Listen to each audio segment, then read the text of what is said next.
Pues muy buenas tardes a todas y todos. Es un placer estar con ustedes el día de hoy. Estamos pues reunidas las personas que vamos a activar, digamos, esta actividad de este webinar que fue convocado por la Organización Académica México Justo y que en ese sentido pues tenemos el gusto y el honor de tener con nosotros a dos personas que van a estar justamente platicando con nosotros de una temática bien interesante que fue titulada el riesgo invisible para empresas, las nuevas regulaciones de Estados Unidos podrían afectar su negocio. Y en ese sentido, pues tenemos con nosotros a dos personas muy importantes.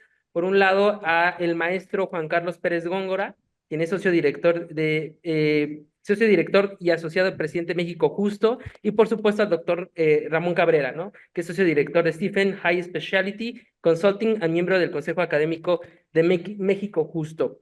Me voy a permitir, para efectos de la actividad, pues presentar a nuestros ponentes con una semblanza respecto a su trayectoria. Y en ese sentido, pues voy a comenzar presentando al maestro Juan Carlos Pérez Góngora.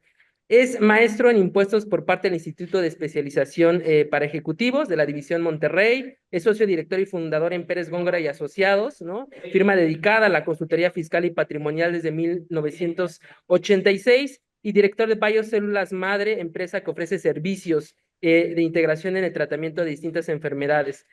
¿A qué cargos actuales tiene? Es presidente de la Asociación México Justo, por supuesto, presidente del Consejo Empresarial Mexicano y, bueno, ha sido vicepresidente de Asuntos Fiscales en la Canaco y también fue presidente de la Comisión Fiscal en la Canaco.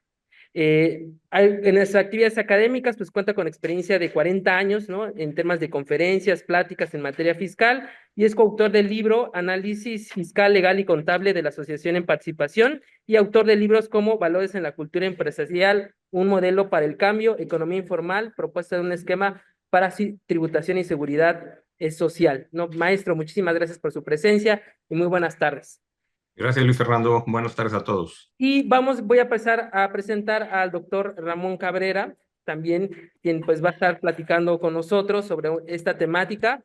En ese sentido, pues me voy a permitir también poderle presentar. En este sentido, pues el doctor Ramón Cabrera es abogado y doctor en Derecho por la Universidad Nacional Autónoma de México, maestro en Derecho Administrativo y Fiscal y pues en sus grados académicos en los tres, pues cuenta con mención honorífica.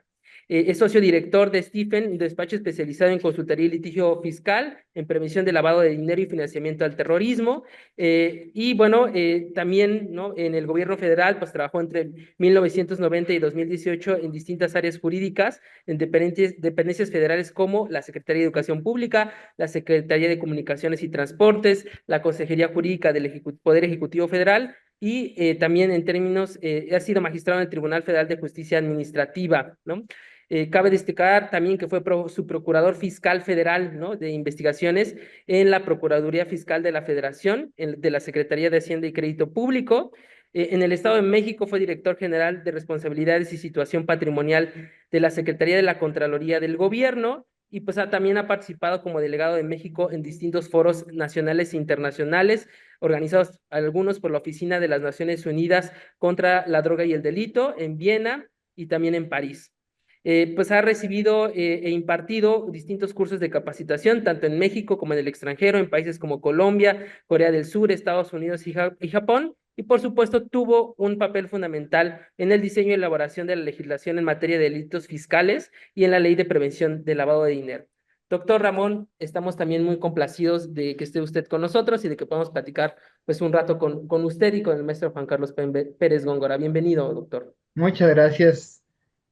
Perfecto. Pues para ir un poco trabajando el tema de la dinámica, vamos a platicar, ¿no? Sobre estas cuestiones. Como todas y todos sabemos, Donald Trump este año regresó a ser presidente de los Estados Unidos y derivado de su nueva gestión en el gobierno, pues implementó una serie de medidas. Una de ellas, ¿no? La de designar a los cárteles del crimen organizado como organizaciones terroristas, ¿no? Que ha dado mucho de qué hablar, no solamente desde su toma de posesión y el tema de la orden ejecutiva con la cual las designa, sino también, como pudieron haberse dado cuenta en días previos, en el famoso Estado de la Unión, ¿no? Donde incluso hizo alarde particular, no solo de la designación de estas cuestiones, sino de ciertos resultados que él considera, ¿no? Se están teniendo en esta materia.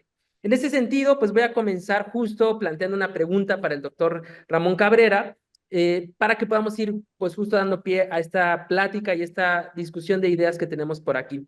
Doctor, ¿qué implica la designación de organizaciones criminales de México como grupos terroristas a nivel internacional y nacional? Bueno, pues antes que nada lo que tenemos que considerar es lo siguiente. Más allá de las cuestiones doctrinarias, teóricas de qué es una organización terrorista, qué no es, y todo lo demás, para el efecto práctico, hoy hay un país que ha hecho una designación de ciertos grupos específicos como organizaciones terroristas extranjeras, y esto ya detona todo lo que es el bagaje de obligaciones para el resto de los países que han suscrito los tratados internacionales de combate al terrorismo para que debamos de implementar las medidas necesarias como país para ayudar al combate de estas organizaciones. Entonces, digamos, vamos a dejar ahorita de lado la parte teórica y nos vamos a concentrar ya en el efecto práctico. Hoy por hoy, 6 cárteles criminales mexicanos son organizaciones terroristas para cuando menos 2 estados, el estado norteamericano y el estado canadiense, que siguió la misma ruta que Estados Unidos. Ahora, ¿qué implicación tiene esto? Pues desgraciadamente todo este tipo de medidas que estaban diseñadas para otro tipo de países, con una menor vinculación económica, con un menor grado de integración a una gran economía en un esquema donde estábamos hablando de países que estaban mucho más, digamos, en cuarentena económico-financiera respecto del resto del mundo y respecto de organizaciones terroristas totalmente ajenas al mundo occidental, porque básicamente estaban concentradas en acciones relativas a organizaciones terroristas en el Medio Oriente.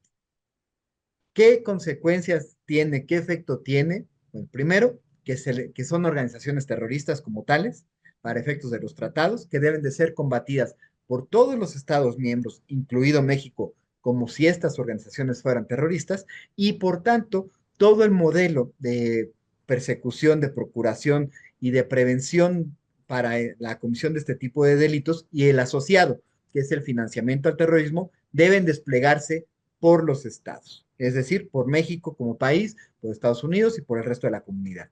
Ahora, el efecto que tenga en relación con un país con una alta vinculación comercial, financiera, con un altísimo grado de integración económica con los Estados Unidos y con Canadá, como lo es nuestro país, pues le da una dimensión desconocida a los efectos que pueda llegar a tener una medida de esta naturaleza. Y repito, este tipo de medidas estaban previstas y diseñadas para países y economías que estaban muy alejados y muy aisladas del resto de la comunidad. No estaban diseñadas y pensadas por todas las implicaciones operativas que esto implica, que estuvieran dadas en un contexto de un país con estos grados de integración. Entonces, en resumidas cuentas, hoy por hoy son organizaciones terroristas, están detonados todos los protocolos de los tratados para el combate de estas organizaciones como terroristas, independientemente de que hayan sido designadas unilateralmente por un país, la mecánica de los tratados así lo permite, así lo autoriza y así ordena a los estados miembros a combatirlos. Y entonces, bueno, tenemos que implementar estos modelos. Ahora bien, otro aspecto importante.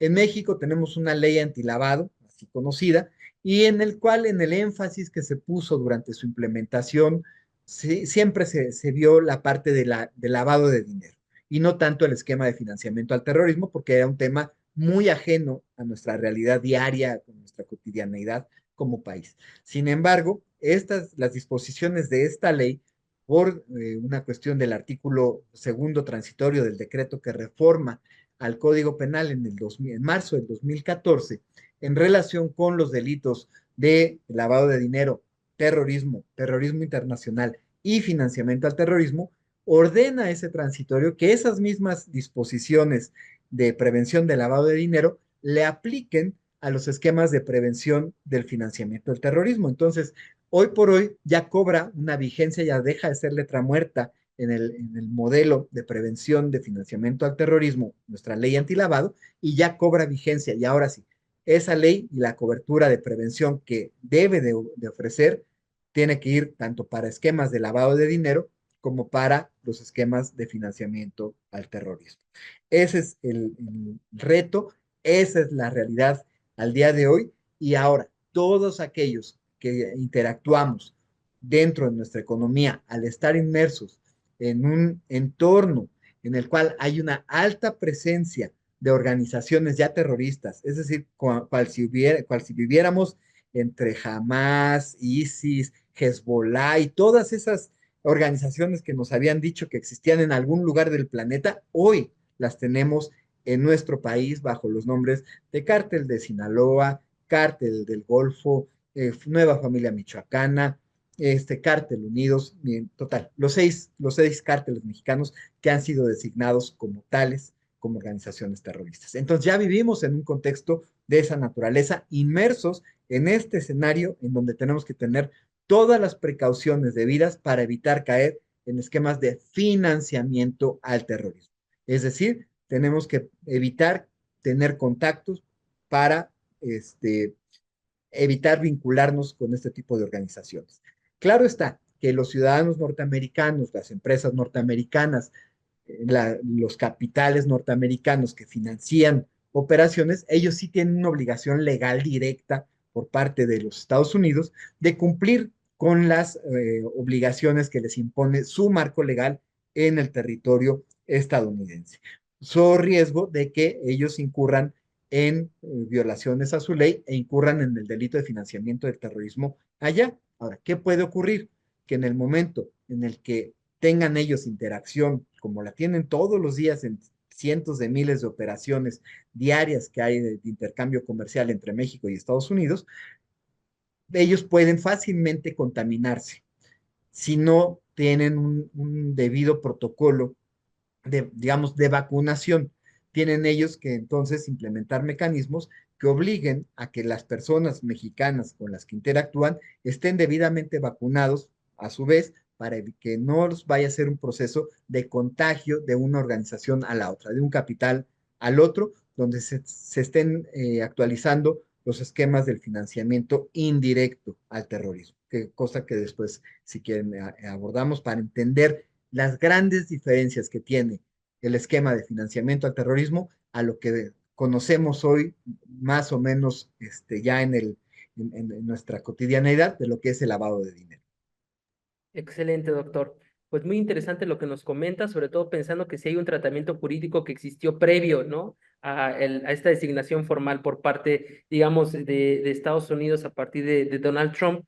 Y en ese sentido, pensando más allá de este término jurídico, esta tecnicidad que existe respecto a esta existencia de estos grupos, ¿no? Y su clasificación como grupos terroristas, quisiera yo preguntarle ahora entonces, ¿cómo afecta entonces esta designación en la percepción de México, ¿no? En el ámbito global y, por supuesto, en las relaciones internacionales? Bueno, esto nos coloca en una situación muy delicada desde el momento en el que la economía mexicana en general, con la alta presencia de los seis grupos criminales que han sido designados como terroristas en todo el territorio nacional prácticamente, y al tener presencia en todo el territorio nacional y tener influencia económica en el territorio nacional, hace que en general haya ya un cierto grado de mancha respecto del nombre México. Y esto obligue a el resto de las economías, el resto de los sistemas financieros, ya a tener que guardar cierta distancia y tomar ciertas medidas de prevención y de precaución antes de interactuar con nosotros. Y esto, pues obviamente, genera ya una traba en lo que es la fluidez de las operaciones comerciales, de servicios, financieras de México con el resto del planeta. No solamente con los Estados Unidos, porque repito, el esquema global en el que se tiene en el que se desarrolla el modelo de prevención del financiamiento al terrorismo, ya es un esquema global.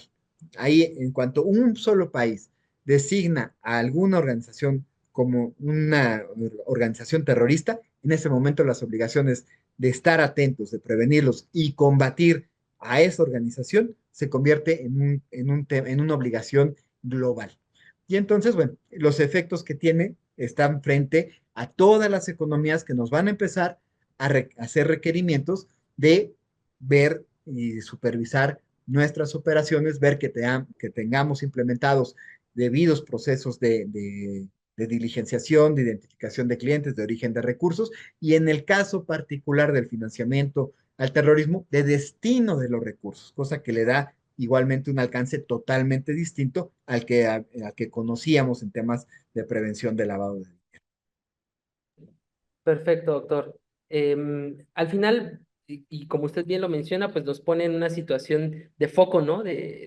Sobre la comunidad internacional particularmente y sobre todo en los esfuerzos que han estado pasando, sobre todo con base en todo lo que hemos estado escuchando. Tan solo, les decía yo, era en el Estado de la Unión que dio el discurso de Donald Trump, uno de los grandes logros, por lo menos en términos del terrorismo, fue justamente esta serie de narcotraficantes que estaban aquí sentenciados y que fueron extraditados a Estados Unidos, ¿no? Y creo que eso al final también pone sobre la mesa cuál es el rol que está jugando Estados Unidos en conjunto con todas las operaciones que también han sido muy criticadas, digamos, en términos de la soberanía, ¿no? De estas tecnologías, incluso que Estados Unidos está ingresando al territorio mexicano para la investigación, ¿no? E incluso también les decía yo, en términos de lo que dijo en el discurso de Donald Trump ayer, él decía que estos grupos terroristas están a la par, ¿no? De ISIS, ¿no? De esta organización terrorista, y en ese sentido, él decía, pues tomará todas las acciones necesarias para erradicar a estos grupos. Y creo que eso es también muy importante tomarlo en cuenta, porque al final escapa a veces también del puro tecnicismo jurídico, ¿no? La idea formal de designarlos como cárteles, como asociaciones terroristas, ¿no? Quisiera hacerle otra pregunta, ¿no? Justo para seguir dando dinamismo a esta plática. Y quisiera preguntarle, ¿qué riesgos específicos enfrentan las empresas legales como despachos de abogados, notarías, ante esta designación? Bueno, pues primeramente, el hecho de que estamos frente a un bicho nuevo, digámosle así. Si bien teníamos esquemas de prevención de lavado de dinero, que tenían un enfoque en el origen del dinero, todos los esquemas de prevención de lavado vigentes hoy en México con cualquiera de los sujetos obligados en términos de la ley antilavado, todos fueron diseñados para prevenir el lavado de dinero. Y la prevención del lavado de dinero era muy simple o relativamente simple. Era enfócate con qué recursos se van a cubrir las operaciones en las que intervienen los distintos sujetos obligados. Ve de dónde viene el dinero, ve de quién es ese dinero y eventualmente si tienes alguna duda, algún cuestionamiento en cuanto al origen de ese recurso, entonces ya se detonaba todo el aparato de prevención. Rendía los avisos, la autoridad procesaba esa información, a través del procesamiento de esa información, pues ya la UIF acababa determinando qué investigaciones formales iba a iniciar y de cuáles le iba a dar parte a la Fiscalía General. Sin embargo, el hecho de que hoy estemos frente al financiamiento al terrorismo hace que esos modelos actuales hayan perdido total vigencia y es simple y sencillamente ya no sirvan. Si nos regresamos al ejemplo de los virus, es como nos dieron una primer vacuna para protegernos de la primer cepa, que era el lavado de dinero. Pero esta segunda cepa, mucho más compleja, mucho más violenta, con muchas más variables que intervienen, la vacuna que teníamos ya no sirve. Simple y sencillamente ya es obsoleta, porque va a quedar rebasada por la realidad. Porque el financiamiento al terrorismo tiene dos grandes características. La primera, puedes tener como fuente de los recursos con los que se cubre una operación recursos legales y recursos ilícitos. Entonces ya no nada más es identificar cuáles eran los ilícitos que te iban a ensuciar tu vaso de agua. Hoy tienes la posibilidad de que estés con una fuente de origen lícito que sea una fuente de financiamiento a una operación de financiamiento al terrorismo. Dos, no solamente es en el origen como tal, que ya se complica porque ya tenemos dos vertientes diferentes. Ahora vamos a un esquema de el destino de ese recurso. Y entonces ahí igual, tenemos que estar muy atentos a que si el recurso se destina a un fin ilícito, como sería directamente financiar algún acto terrorista, financiar la compra de los autos, la compra del armamento, el pago de los sicarios, el pago de todo lo que implica la comisión del delito per se del tráfico del fentanilo, que es el motivo que da lugar a esta categorización. Bueno, ya tendríamos un fin ilícito para el cual tener claridad. Pero en el tema de financiamiento también tenemos los financiamientos indirectos. Y esto es cuando se le hacen llegar recursos, no solamente para la comisión directa del delito, sino para el fortalecimiento de la estructura financiera de aquellos que se dedican a este tipo de recursos. Y entonces, si antes estos grupos criminales tenían una infraestructura de hoteles, restaurantes, gasolineras y una infinidad de negocios con una alta presencia de recursos en efectivo, que eran los que normalmente utilizaban para mezclar sus recursos ilícitos con sus recursos lícitos de la actividad lícita de estas estructuras para su proceso de lavado. Ahora, si hacemos llegar dinero legal, inclusive, a esas estructuras legales de negocios, propiedad o vinculadas a estos grupos criminales o a sus integrantes, en ese momento estamos cayendo en lo que sería considerado un esquema de financiamiento indirecto al terrorismo. Y en consecuencia podemos ver la magnitud de la complejidad, porque podríamos tener en este tipo de operaciones recursos de origen lícito pasados por este proceso de financiamiento con destino a una actividad lícita. Y entonces diría uno, bueno, ¿en qué punto está la ilicitud de la operación? Si todo lo que estoy viendo es legal. Claro está que lo que tendríamos que identificar es quiénes son los beneficiarios que están detrás de este tipo de operaciones. Y eso lo vuelve más complejo aún por la falta de información oficial con la que contamos. Nuestras autoridades, por distintas razones, por la forma en la que se ha entendido y comprendido, por ejemplo, el derecho de la presunción de inocencia, el derecho a la imagen y a la reputación de las personas, ha evitado que quienes estén sujetos a este tipo de investigaciones, a quienes estén siendo de alguna manera imputados, investigados, o cualquier forma relacionados con este tipo de ilícitos, las autoridades no tienen las facultades legales para transparentarnos quiénes son. Y entonces, peor aún, hoy tenemos que estar peleando contra fantasmas, porque no sabemos quiénes son, ni esas organizaciones, ni sus integrantes, ni cómo está. Entonces, aparentemente tenemos esta ceguera institucional por falta de fuentes de información nacionales. Por fortuna tenemos fuentes de información internacionales que sí nos permiten ver, por ejemplo, en Estados Unidos, qué investigaciones está haciendo el FBI, qué investigaciones está haciendo la DEA, qué investigaciones, cuáles son los objetivos de esas investigaciones, y a partir de la información que se genera fuera de nuestro territorio, tenemos esa capacidad de identificar cuando menos el tipo de personas y personajes sobre los cuales tenemos que estar advertidos para hacer las búsquedas en esos listados internacionales y eventualmente evitar caer en una relación comercial con ellos. Esto lo vuelve mucho más complejo. Hoy las herramientas tecnológicas, por ejemplo, con las que utilizan las notarías y muchos de los sujetos obligados, hacen una serie de consultas a listas nacionales. El único listado internacional que consultan es el que emite la Organización de Naciones Unidas a través de su Consejo de Seguridad. Y este listado de esas organizaciones, como son designaciones de la ONU, lo que nos refleja son precisamente a las organizaciones terroristas que para la ONU lo son, que son las del Medio Oriente. Pero nos deja fuera al resto de organizaciones terroristas que hayan sido designadas como tales por otros países, como es el caso concreto de las que han designado los estadounidenses. Entonces, hoy por hoy, las herramientas tecnológicas que están generalizadas en el mercado de los sujetos obligados, simple y sencillamente no dan las búsquedas que se requieren.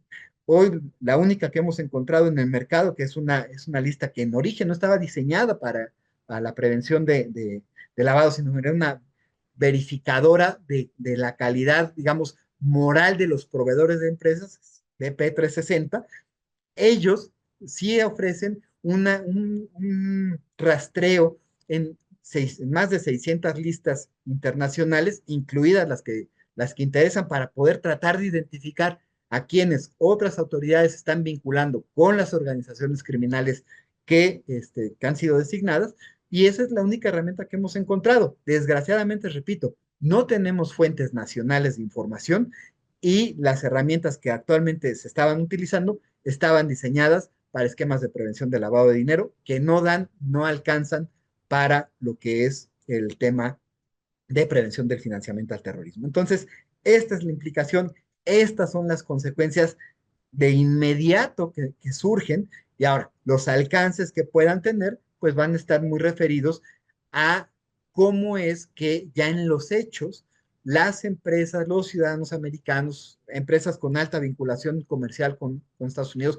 con vinculación corporativa que tengan sus matrices en los Estados Unidos o que tengan inclusive mexicanas con filiales en los Estados Unidos, van a tener que tener estos debidos cuidados al interactuar con empresas mexicanas. Entonces, ya sea directamente este tipo de empresas o por necesidades y obligaciones de esas empresas para poder continuar con su operación con México, es que van a tener que tener muy claro y van a tener que empezarle a exigir a las distintas empresas con las que interactúan y personas con las que interactúan que tengan modelos de prevención de lavado de dinero para que estén debidamente vacunados contra esta nueva cepa que es el financiamiento al terrorismo. Que repito, es una cepa mucho más compleja, mucho más dura que esa primera cepa que era el lavado de dinero, que era contra la que inicialmente iniciamos estos esquemas de prevención.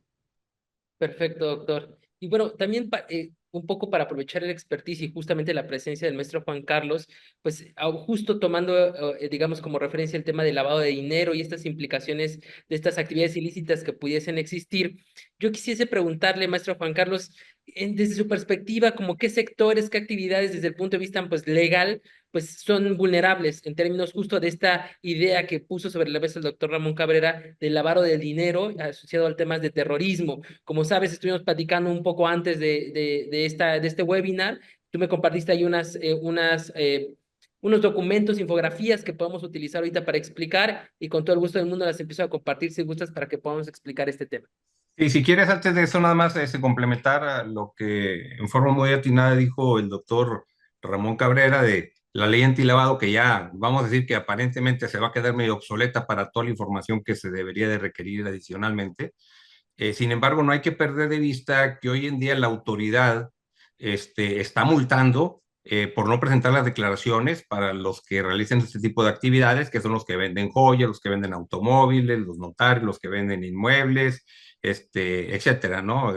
Juegos con apuestas, y no recuerdo cuáles más, ¿verdad? Hay una lista que después se podría ver, pero las multas son de millones de pesos, ¿no? De millones por declaración no presentada, ¿no? Entonces yo creo que es un tema delicado que sí lo deben de ver en este momento para poder cumplir.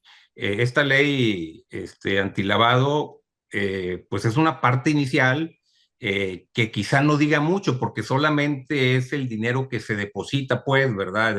De que alguien va a comprar unas joyas y dice, pues aquí te quiero pagar los 300,000 pesos o 500,000 en efectivo, y dice, no, pues no puedo, ¿no? Lo tengo que informar, ¿no? Necesito que tu información para pasarla a la autoridad, al Servicio de Administración Tributaria, y en su caso ya se verán investigaciones o lo que tengan que hacer. Esa es una parte. El otro tema que lo explicó muy bien el doctor Ramón Cabrera es el identificar a clientes y a proveedores, ¿no? En las transacciones, independientemente, yo diría que tengas o no tengas sucursales en el extranjero. O sea, a lo mejor tú tienes un proveedor que le compras mercancía y esas utilidades o ese dinero que le llega es para financiar el terrorismo y muchas veces no saben. Y ahí es donde, Luis Fernando, te mandé unas laminitas que yo quisiera, así, nada más 2 láminas que preparé para a ver si las puedes poner para explicarlas, cuál es la idea que quiero manifestar. ¿Por qué razón? Porque hemos visto en la práctica que hay empresas hoy en día todavía que meten facturas a sus empresas en la contabilidad con sus FDIs para aparentar una deducción o un gasto, ¿no? Y que eso puede tener implicaciones de financiamiento al terrorismo. Y doctor Ramón Cabrera, ahorita a ver qué opinas al final, pero imagínate que tenemos una compañía mexicana, que es la que está en el centro del cuadro, que compra una factura, le paga a una empresa facturera, les piden sus FDI, aparentemente se inventa una materialidad famosa de que sí fue un servicio, sí fueron mercancías que recibí, etcétera, hacen ahí ciertos manejos. Pero ¿qué pasa con ese dinero? En una primera instancia, pues menos la comisión que te cobra el facturero, pues el dinero te llega en efectivo. Y aquí en el ejemplo, si ustedes ven en el cuadro inferior del lado derecho, que está como punto número 3, o sea, la facturera 1, pues manda el dinero a otra facturera. Aquí puse 2, pero lo puedo mandar a la 3, 4, 5 y 10, porque tienen muchas, ¿no? Pero el dinero que te entregan en efectivo, pues no van a ir a sacarlo al banco inmediatamente, ya lo tienen ahí. Y ese dinero probablemente venga de actividades ilícitas o del crimen organizado o del narcotráfico, etcétera. Ahora, ustedes pueden decir, bueno, a ver, pero si a mí me entregan un dinero en efectivo, pues ese no trae un sello que dice que es un dinero que es mal habido, que fueron por vender droga o por contrabando, por lo que sea. No, el dinero no, pero la, el pago que hace la compañía mexicana a la facturera 1, que después lo pasan a la facturera 2 y 3 y 4, si esa facturera 2 es una que utiliza el crimen organizado para, para bancarizar el dinero, a los delincuentes les entregan esa empresa facturera 2 en el ejemplo, no sé si me explico.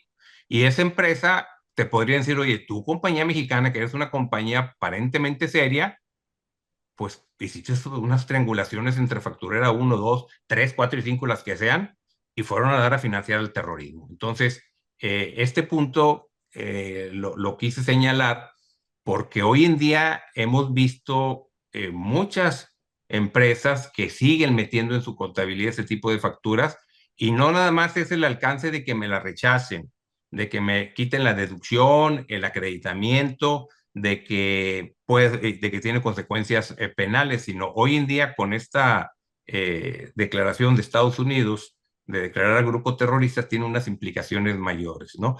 La siguiente lámina nada más la agregué igual porque hay veces que dicen, bueno, es que a mí me regresan el dinero a través de un CFDI, o sea, yo pago y no me dan dinero en efectivo porque si es mucho dinero, pues no puedo andar guardando dinero en efectivo.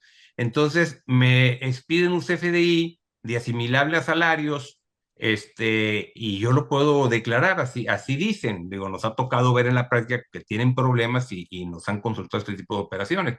Y yo lo primero que pregunto a esa persona que recibe el depósito, que es el accionista en este ejemplo de la compañía nacional, yo pregunto, oye, ¿y qué empresa fue la que te pagó?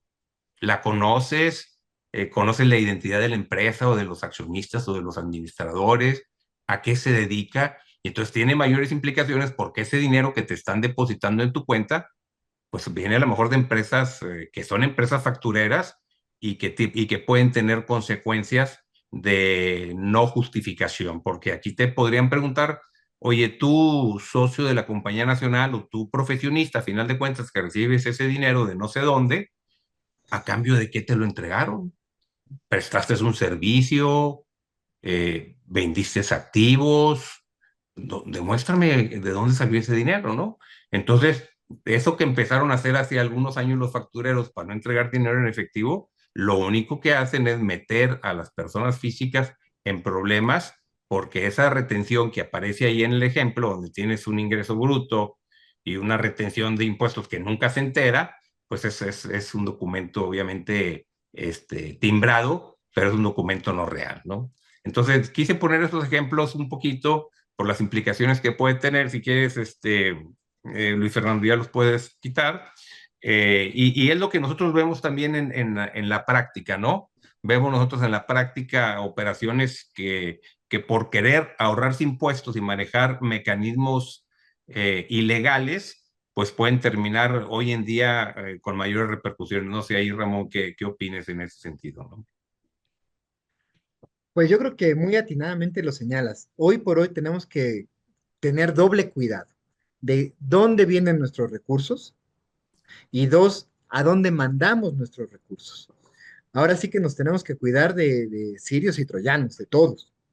Tenemos que tener muy bien documentado y muy bien justificado los flujos de dinero para tener en su momento la evidencia de dónde vienen, de que tomamos en su momento las precauciones debidas para saber que no venían o que no iban a financiar esquemas de terrorismo y que eventualmente las personas con las que estamos interactuando comercialmente a través de nuestros intercambio comercial o de la prestación de nuestros servicios, que tengamos la evidencia de que cuidamos el conocimiento de con quién estamos interactuando, que le da una dimensión también diferente a lo que hoy exige la ley antilavado, que hoy nada más te dice identifícalos. Pero cuando hablamos ya de financiamiento al terrorismo, la carga de prueba es, dime que no sabías que estabas frente a una organización terrorista.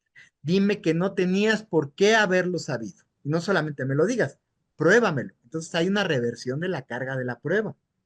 Y esto hace muchísimo más complejo para todas aquellas personas que no tienen los debidos cuidados, los debidos mecanismos preventivos que te generen la evidencia que te permita defenderte en su momento de una acusación o de un involucramiento de directo o indirecto con este tipo de organizaciones. Y como bien lo apuntas, si estamos interactuando con fantasmas, porque no sabemos quiénes son, pues el riesgo es muchísimo mayor.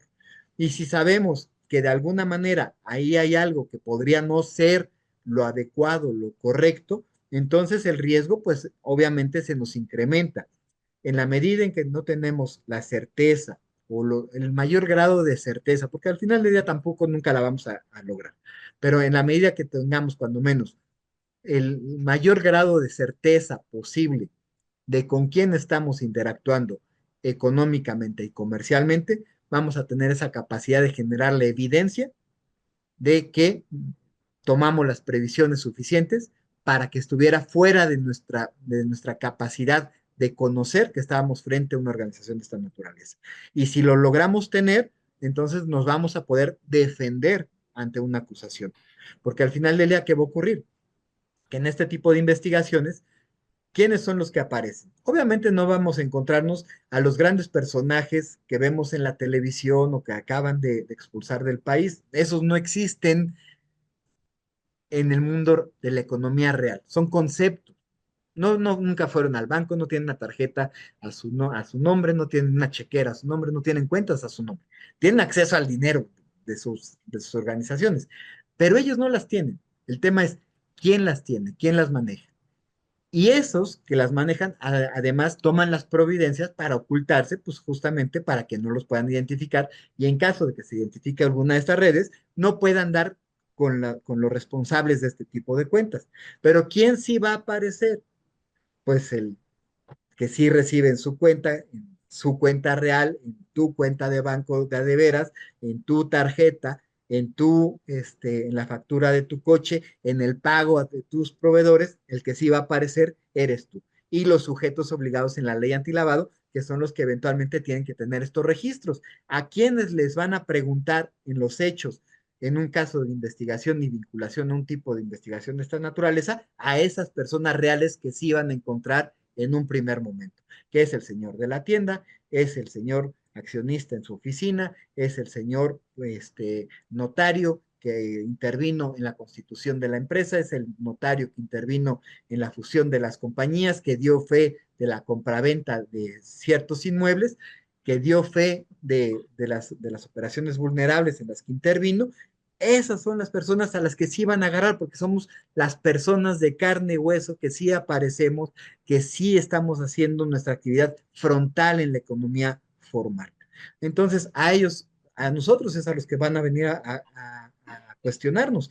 Y si no generamos, por no tener nuestros esquemas actualizados de prevención de lavado de dinero, no generamos la evidencia que nos diga, oye, yo tomé las medidas que estaban a mis manos y en mis posibilidades para poder investigar con quién estaba actuando, pues no voy a tener mecanismo de defensa. ¿Qué va a ocurrir? Que si me preguntan, ¿y quién fue tu prestador de servicios? No sé. Oye, pero pues sí que cobraste, ¿no? Y cobraste una buena cantidad de recursos, o quién te dio ese financiamiento, quién te dio ese retorno, y voy a decirles que no sé. Digo, a lo mejor el SAT me la cree. El problema es que hoy me lo va a creer la DEA, me lo va a creer el FBI, me lo va a creer el Departamento de Justicia de Estados Unidos. Ese es el gran riesgo. Ahora, yo digo, o sea, estoy acá en México, a mí qué me importan las leyes estadounidenses. Esas leyes estadounidenses, por el tipo de delitos de interacción como se dan en las operaciones económicas de este tipo de delitos, se combaten globalmente. Y van a pedir órdenes de aprehensión, nos van a detener y nos van a solicitar no las deportaciones, porque eso sería para los extranjeros, nos van a pedir las extradiciones. Y si le meten tantita presión, ni extradición va a haber. Pregúntenles a los 29 que acaban de mandar, ni extradición hubo. Tremendo. O sea, estamos viendo cosas que nunca se habían visto o que no se veían en el mundo reciente, con consecuencias no previsibles porque no tenemos forma de comparar, si hago esto, pasa esto, cuando pasó aquello, sucedió esto. Hoy no tenemos esos marcos de referencia.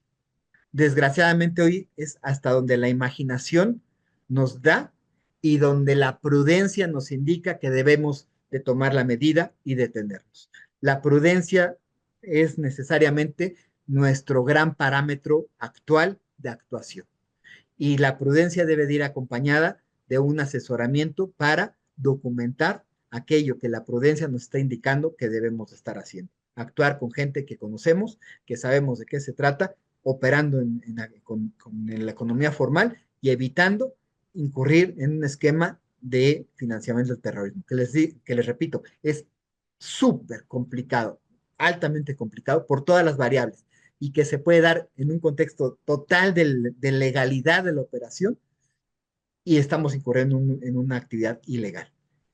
Entonces, ese es el gran reto, ese es el gran freno, y quien nos diga, y yo sé que va a pasar esto, y yo sé que va a pasar, nos está mintiendo porque no hay referentes históricos de lo que estamos viviendo. Perfecto. Pues pensando un poco también que ya estamos avanzados en la parte final del webinar, quisiera yo hacerle una pregunta a ambos, tanto a Juan Carlos como a Ramón, en términos así como tipo decálogo. ¿Qué consejos entonces tendrían ustedes para las empresas para hacer pues este compliance en materia de lavado de dinero, ¿no? Pensando un poco, como lo decía aquí el doctor Ramón Cabrera, prudencia, pero que digamos en términos de acciones específicas, ¿cómo podrían ser prudentes justo las empresas o los despachos legales o las notarías para efectos justo de poder evitar algún tipo de situación desagradable, ¿no? O de alguna fiscalización que termine justo por a lo mejor volver inoperantes algunas de las acciones que tengan estas empresas, despachos o notarías. Entonces, no sé, podemos comenzar con el doctor Ramón y después con el maestro Juan Carlos. Bueno, uno, ¿quiénes son los sujetos que veo con un mayor grado de exposición al riesgo? Las empresas que tienen una vinculación corporativa con alguna empresa norteamericana. Dos, empresas que tienen una alta vinculación económica con empresas norteamericanas, ciudadanos norteamericanos que tienen vinculaciones económicas en México. Y los sujetos obligados por la ley antilavado, porque ellos ya están preadvertidos de que lo que realizan puede ser vulnerado por las organizaciones criminales y en este caso terroristas. Estos grupos específicos son los que tienen que tomar unas medidas urgentes, urgentes. No hay margen de error para hacer una revisión profunda de sus esquemas de prevención de lavado de dinero bajo la óptica del financiamiento al terrorismo. Y esto nos lleva a que conozcan el origen de los recursos y conozcan el destino de los recursos en lo que intervengan. En ese punto, tienen que generar la evidencia de que tomaron las previsiones necesarias para identificar origen, destino del recurso y el conocimiento del cliente. Más allá de que la ley actual nos exija únicamente identificación, la realidad nos está orillando a que debamos de entrar al punto de conocimiento al cliente. Y dicho sea de paso, esto es una cuestión ahorita de hecho, pero estamos a un par de meses de que ya se implemente las reformas a la ley antilavado que se están discutiendo el día de hoy en el Congreso y ya por ley nacional también tengamos esta obligación. Entonces, o lo hacemos hoy o lo hacemos mañana, pero qué mejor que empezarlo a hacer el día de hoy. Y dos, utilizar herramientas mucho más poderosas de investigación para el conocimiento del cliente, que repito, desgraciadamente en el mercado no encontramos y que en nuestra experiencia la única que hemos identificado como tal es la BP 360 y no lo digo como comercial, es simplemente porque es la única herramienta que hoy identifico que nos da esa cobertura de búsqueda en listas internacionales, en listados internacionales, que son los únicos que hoy nos pueden dar esa luz de quiénes son los sujetos que están las autoridades estadounidenses vinculando a las organizaciones que ellos determinaron como terroristas y dos que sí están siendo investigadas en los Estados Unidos. Porque hoy por hoy, por obligaciones legales y demás, en México nuestras autoridades no nos las pueden dar. Entonces, no tenemos esas herramientas hoy por hoy disponibles a la mano. Si hubiera más, pues diríamos más, pero ese es el punto. Revisar a profundidad y con la óptica de financiamiento de terrorismo los esquemas de prevención que se tengan hoy por hoy implementados en esos grupos de sujetos particularmente expuestos a un riesgo inminente. Y dos, estar muy atentos a generar esta percepción de riesgo, de que no es algo que está pasando del otro lado de la frontera y que a mí no me viene al cuento. A mí me viene al cuento por el grado de interacción que tengo con la economía del otro lado. Eso es lo importante. Eso es lo que yo haría de inmediato y en eso enfocaría mis esfuerzos. Perfecto, doctor. Maestro Juan Carlos, algo que usted también quiere Sí, agregar, algo en lo yo, que coincida. yo señalaría 3 puntos importantes. El primero de ellos, que fue parte de la presentación ahí que se hizo, no utilizar o no continuar utilizando empresas factureras para actividades de bajar impuestos. O sea, podrá haber otros caminos, podrá haber algo de planeación, pero no eso. ¿Por qué razón? Pues porque en la mayoría de los casos yo diría que son, bueno, además de que son actividades ilícitas, de que están involucradas con el terrorismo. Para el caso Nuevo León, en Nuevo León han matado a muchos factureros. O sea, ¿por qué? ¿Por vender facturas los mandó matar el SAT? No, ¿verdad? ¿Por qué? Porque están involucrados con la delincuencia organizada. O sea, no hay otra razón. Segundo, eh, para mí es muy importante la identidad, o sea, no la materialidad. A veces me piden la materialidad, oye, es que tienes una factura de 1 millón de pesos, ¿qué gasto metiste? No, pues es un estudio de marketing, aquí está un documento de 100 cuartillas donde viene todo el resumen. ¿Y quién te lo hizo? No, pues fue la compañía Patito esa, ¿y con quién? O sea, pues esa es una persona moral, es un ente en la vida real inexistente, pero ¿con quién te identificaste? ¿Con quién platicaste? ¿Con quién discutiste los temas? O sea, para mí es muy importante la identidad de ese proveedor que me está prestando un servicio, que me está vendiendo bienes, materias primas, mercancías, etcétera. Y con el cliente también, ¿no? O sea, y es lo mismo, o sea, tener la identidad. O sea, las personas morales no hacen transacciones solas por sí mismas. O sea, son las personas físicas que utilizan sus empresas, sus estructuras jurídicas, sus personas morales para hacer negocios.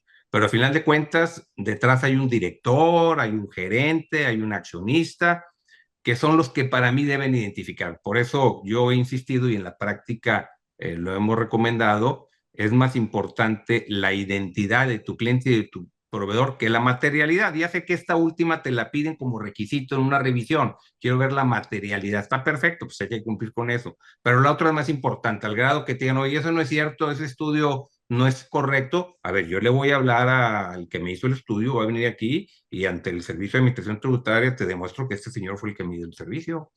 Pero no de que no sé. Ah, pues ya la empresa desapareció, ya apareció en las listas del 69B y todas esas cosas. Entonces yo creo que esa parte, además de cumplir con unas formalidades, como le dijo el doctor Ramón Cabrera, pero creo que esa parte la debemos de tener en la mente siempre que platiquemos. Oye, tú contratas una persona para que te haga unos trabajos de remodelación en tu bodega o en tus oficinas, y pues tú hablas con la persona, con el arquitecto, con el contratista o con el carpintero, lo que te vayan a hacer. Bueno, a ver, yo quiero que tú me des la factura. O sea, que seas tú, no me traigas otra factura de no sé quién. O sea, porque estoy tratando contigo. O sea, entonces, que por lo menos si tienes una empresa, está bien, que seas representante, que seas trabajador, que seas accionista, lo que sea, pero que estés vinculado. Entonces, yo creo que esa parte de la identidad yo la pondría sobre la mesa y creo que es un requisito importante que debemos de cumplir, ¿no? Perfecto. Pues vamos a hacer algunas preguntas o alguna pregunta, sobre todo por temas de tiempo, de las que estuvieron poniendo en el chat. Por ahí agradecemos, por supuesto, su participación y su interés en esta conferencia, ¿no? Estamos por aquí de 95 personas reunidas. Eso creo que también habla mucho de la importancia de la temática, también del expertise que tenemos justo con nuestros expertos, el doctor Romero Cabrera, el maestro Juan Carlos Pérez Góngora. Y en ese sentido, voy a hacer la siguiente pregunta que veo por aquí en el chat, ¿no? Nos dicen por ahí, pues que ya existen, por supuesto, reglas del sistema financiero, ¿no? Y ya se contemplan, pues, justamente los riesgos, pero si ustedes identifican algo adicional, ¿no?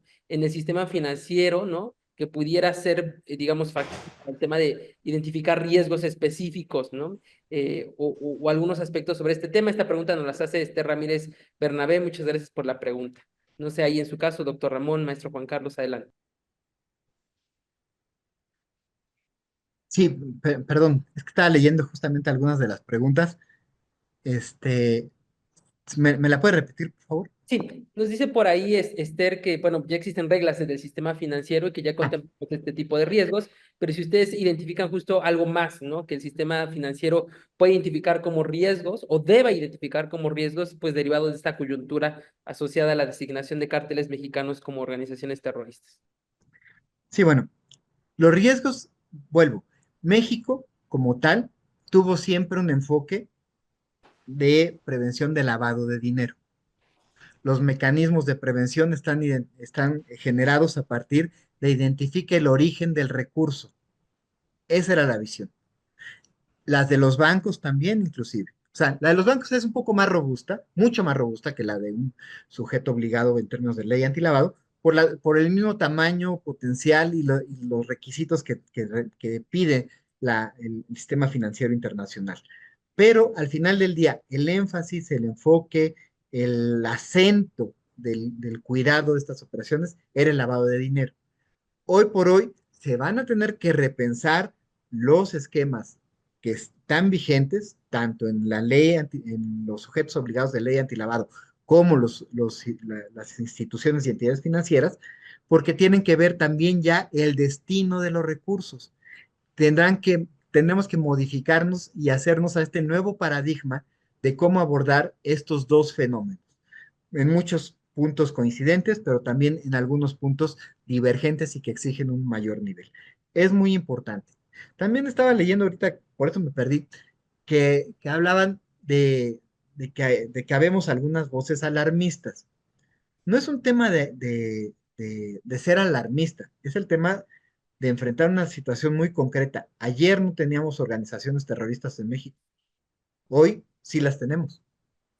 Entonces no es un tema de alarma, nada más es un tema de conciencia, de un cambio de realidad, donde tenemos en consecuencia simplemente que accionar. O sea, alarmista sería, dejemos de hacer todo, dejemos de hacer negocios, dejemos de actuar, cerremos el negocio y vamos para la casa, no hablemos con nadie. No, eso sería alarmismo.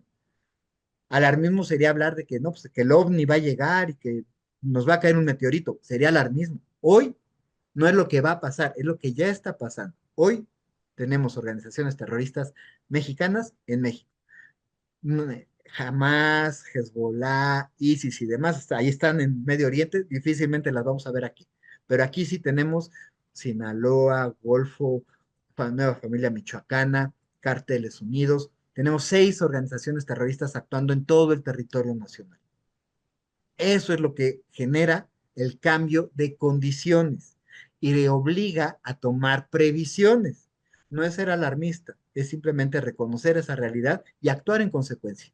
Cada quien va a modular qué tantas precauciones y decisiones y acciones prudenciales tomará y cuáles no. Eso ya es ahora sí que a decisión de cada quien. Pero de que el cambio de paradigma ha cambiado por el cambio de condiciones, eso ya es un hecho, no es un tema de alarmismo.